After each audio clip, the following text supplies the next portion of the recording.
Assalamualaikum warahmatullahi wabarakatuh. Berjumpa lagi dengan saya Madam Rifda.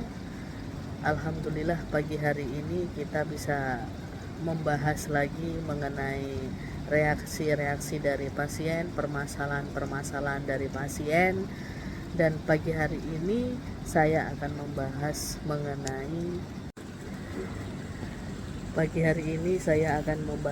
mengenai video yang barusan viral ya. Ada seorang anak yang merekam ibunya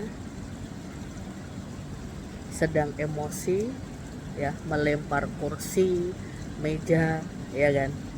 Banyak kemarin yang tanya-tanya ke saya, pasien-pasien saya, bagaimana dengan Madam dengan kasus ini, seperti itu.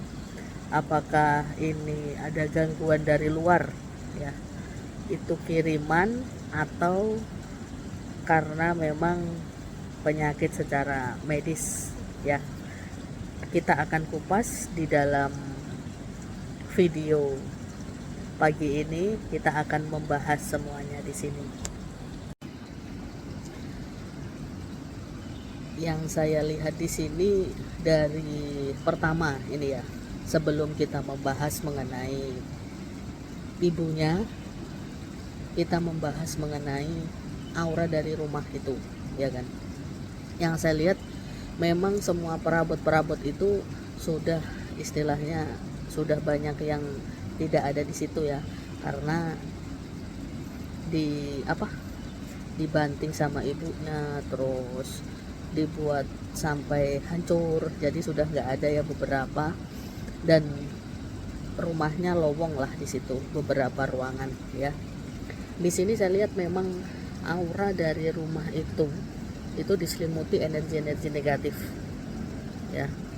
Jadi ada semacam kiriman awalnya yang berada di rumah itu, ya kan.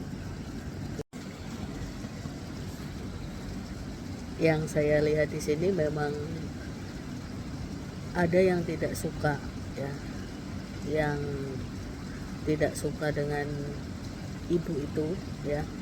Ada yang benci di situ, ada yang dendam ya, awalnya seperti itu.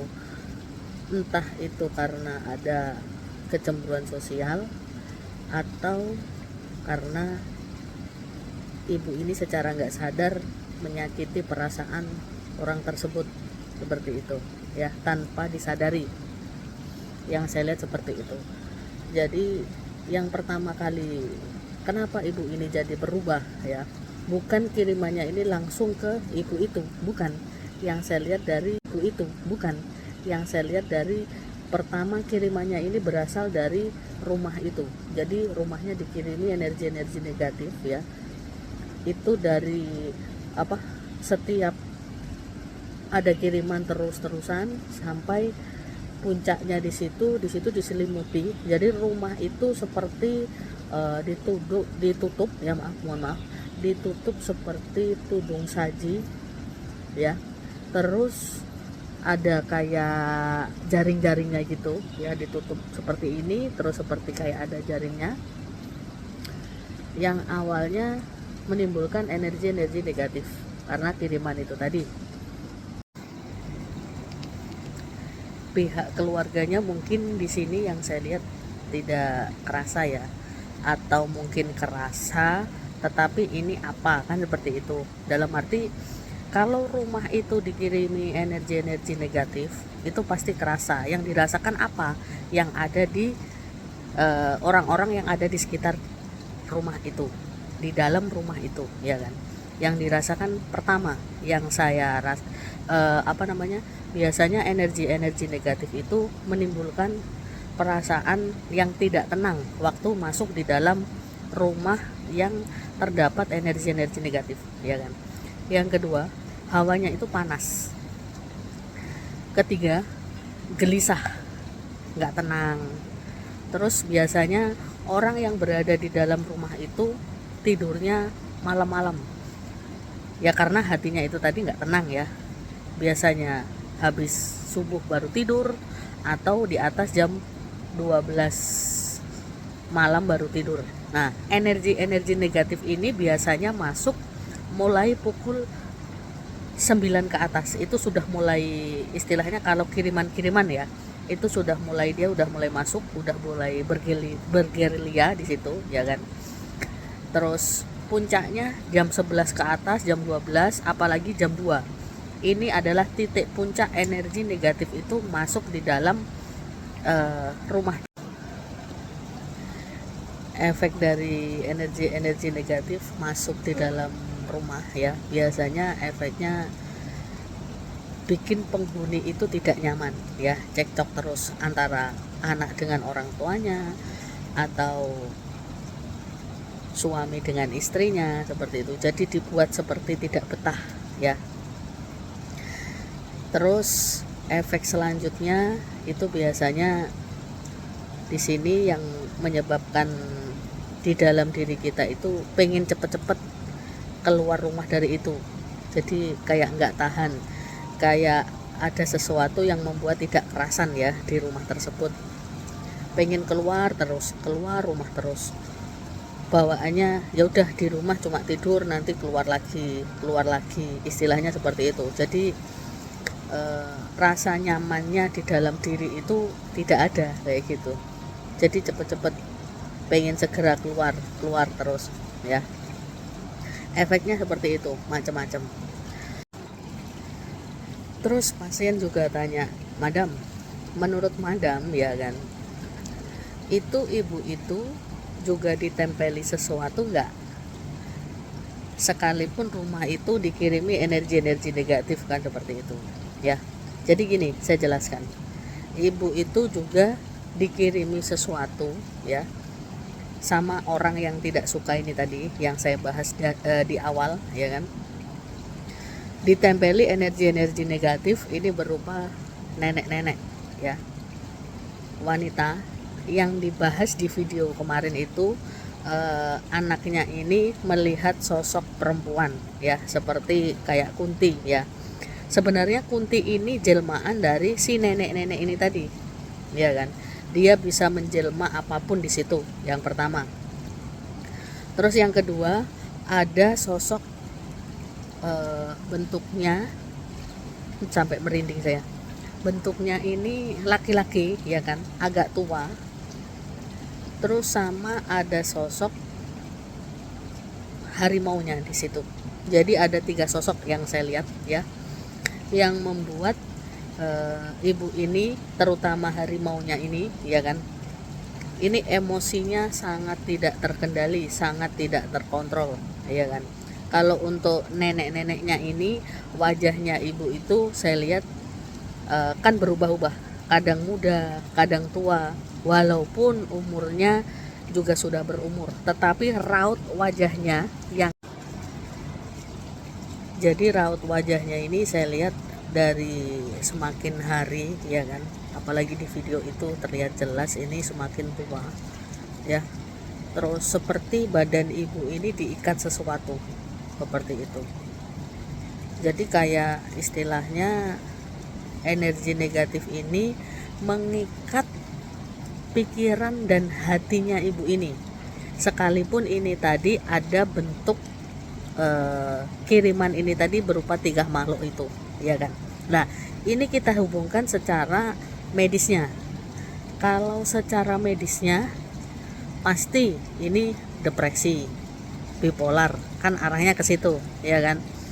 Terus jiwanya terganggu kan, seperti itu ya kan. Nah, efek dari pengikatan antara hati dan pikirannya terikat ini menyebabkan itu tadi, tidak ada kontrol diri dari si ibu ini tadi, seperti itu. Jadi pikirannya juga ibaratnya kesadaran alam pikiran, alam bawah sadarnya ini seperti hilang itu. Jadi istilahnya ini sebagai apa namanya,